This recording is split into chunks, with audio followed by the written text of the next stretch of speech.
What's up, everybody? It's Round by Round with Derek and Daniel, and today we're going to talk about road work for fighters, how to organize it, how to use it. All right, like, comment, subscribe, and check it out.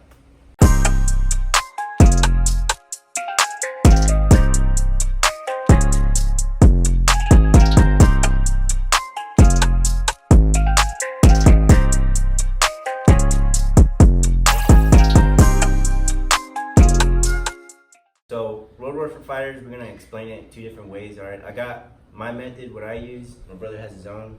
I'll explain mine. If mine for some reason doesn't work out for you, the lifestyle doesn't match up, then you can try his. So pretty much mine, I call it the 3-4s. All right, 4 miles, 4 times a week at 4 a.m. All right, that's just, it doesn't have to be at 4 a.m. It could be at night, it could be in the morning, different time. But I just choose to get up at 4 a.m. Ask me why, I don't know. That's just the time I choose to wake up. All right. I like to run 4 miles. The reason I picked 4 miles is because from my apartment to the Walmart Supercenter is 2 miles. All right, I run to Walmart and back. It's easy, sidewalk the whole way, and I do it 4 times a week. All right, I do it Monday, Tuesday, Wednesday. I'll take a break, sleep in just for an hour or two before I go to work, and then I'll go Thursday, Friday. I'll run again. Wake up at 4, run 4 miles again. All right, and I have 4 different modalities of running that I do. All right, usually I'll do interval run, so I'll have a timer on me. I'll go fast for a minute, like I really push the pace for a whole minute, and then timer go up in another minute. I'll slow it down. All right, almost to a real easy jog pace, and I'll do that the whole way. All right, so it goes from almost to a sprint to like a fast walk the whole time. All right, for the whole 4 miles. Then the second modality, I call it the fighter's run. You know what I mean? I'll do side shuffles. I'll do back pedals. I'll do shadow boxing. And I do that for a lot of time. For an amount of time. All right, like 30 seconds, a minute, whatever. I'll run sideways, run the other sideways. I'll shadow box all the time. I'll back pedal. I'll shadow box. I pivots. Shuffle steps, side to side, all kinds of stuff, right? Got it for you right here, all right? These are some of the examples, what I do for that run, all right? Next modality of running, I try to set a record of my time, all right? So the record right now is about 31 minutes, 33 seconds, all right? I always try to beat that every week. Sometimes I don't, sometimes I do, you know what I mean? And then the time will always go down. My overall goal is to get under 30 minutes, all right? So that's a goal of mine. But the whole point of that day of running is I try to run as fast as possible. All right. And my last day when I run, it's usually just a real easy run. But I usually put on sweaters. I put on a beanie, even if it's hot outside. It ain't gonna be too hot. It's 4 in the morning. But put on sweatpants. I just use it to get blood flow in my muscles and kind of like a sauna type of effect. You know what I mean? Wear a sauna suit or like sweats, like I said, and just get sweat dripping out of me, and just not too hard and tense, but it's just it's a good, nice pace. All right. So that's my method of running. All right, 4 miles, 4 times a week at 4 a.m. All right. So I'll let my brother share with you his method. And my method's a little bit similar, but it's a little bit different. So I got to be up at 4 for work. So I'm not gonna be getting up early to be doing the running, but I do got a treadmill right here in the garage that I can run any time of the day. And I like to split up my runs with my boxing workout because I don't want to drain myself out from the run and then go right back into the boxing part of it, because then I want a full effect of both, because both are very important when you're working out. To become a fighter, UFC, boxing, well, my bad, MMA, not UFC, that's a brand. But you know what I mean. So I'll do 3 miles 4 days a week. And the thing with the 3 mile mark is I like to try to run at a quick, fast pace. So if with the treadmill, it's easy to keep track with the time and speed and the time you run. So if you're running at this speed, you're gonna get done at this time, because the treadmill tracks it that way. But here's the thing, it's hard to keep at a good pace when you have to have something to beat. So it's easy to beat your time on the treadmill. But in the garage, I could put in. I got like a training mask. I could put my elevation mask on, or I could put a sauna suit on, and no one knows what I'm doing in here. It's my pace. If I have to stop off the treadmill, I could stop, walk around if I need to, which I try not to do that. I try to run the 3 miles straight, and it helps with that. But I do it in the afternoon.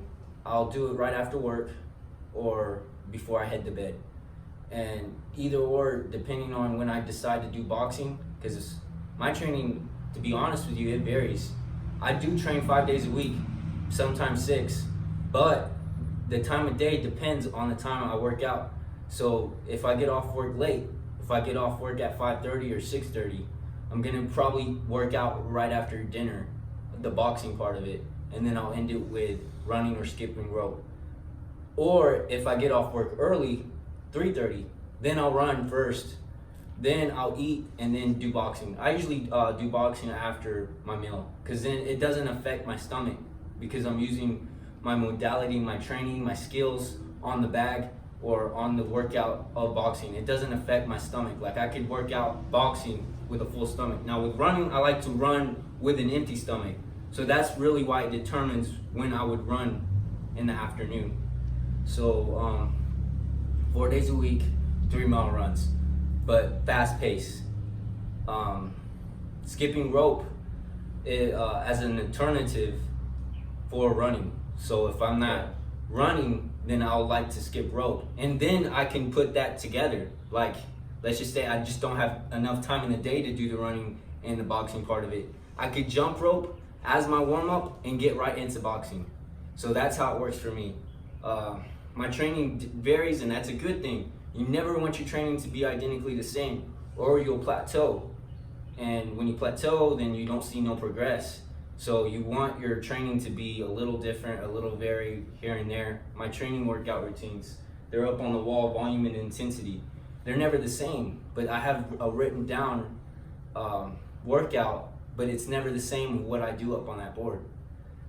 2 workouts might change, 1 workout might change. All 4 might just stay the same. It doesn't matter, I still do it 5 times a week.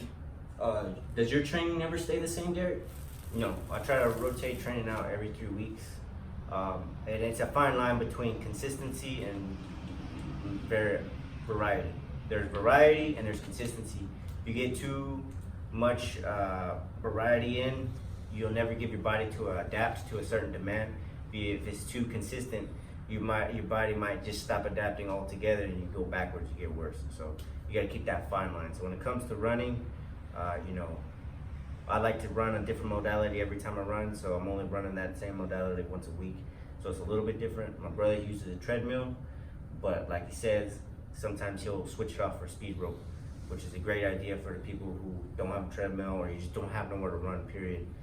Skip rope is always a great alternative, all right? You can do all kinds of stuff with a skip rope, all right?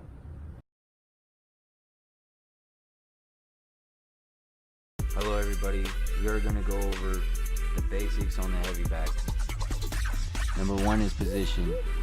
Your hands and feet and body, you need to always make sure that they're in the correct position when hitting the heavy bag. See that my feet are shoulders width apart, and I always bring back my hands to my face. Your technique, you want to work on your strikes, combos, and speed and power. I ain't no expert on the bag, and I don't look like nothing but an amateur, but you want to always make sure that you're doing your best ability on the heavy bag. Alright, your movement. Make sure you're always moving your head and your feet are always moving. You never want to be stationary. Pretend that that opponent is fighting back at you, even though it's just a heavy bag. Alright everybody, that's it. All right, everybody, back at you again. Combination of the week, all right? We got a in-style fighting combination. All right, a little bit of slipping, throwing some of the hooks and uppercuts, all right? First one, just gonna be your lead hook, all right? You basically come in, way back and forth. Work on getting your footwork into position, all right? Either outside or inside, wherever you're gonna choose. Get in your footwork into position, kind of wade in. All right. Stop it in there. All right. All right, your next thing you're gonna do is you're gonna add some defense in there. All right, but this defense, simultaneously, as you're slipping, you're gonna throw the hook, simultaneously slip and come to the body with a straight two. All right, I'm gonna show you what I mean. So remember, wade in.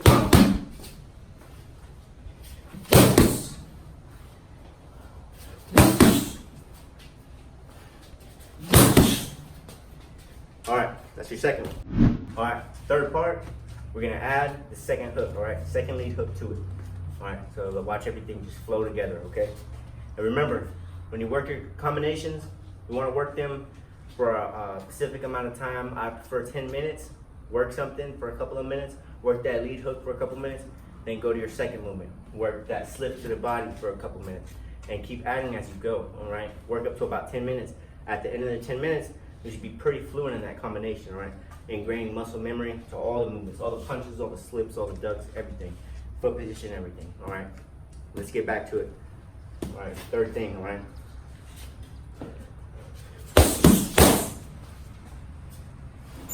Mhm.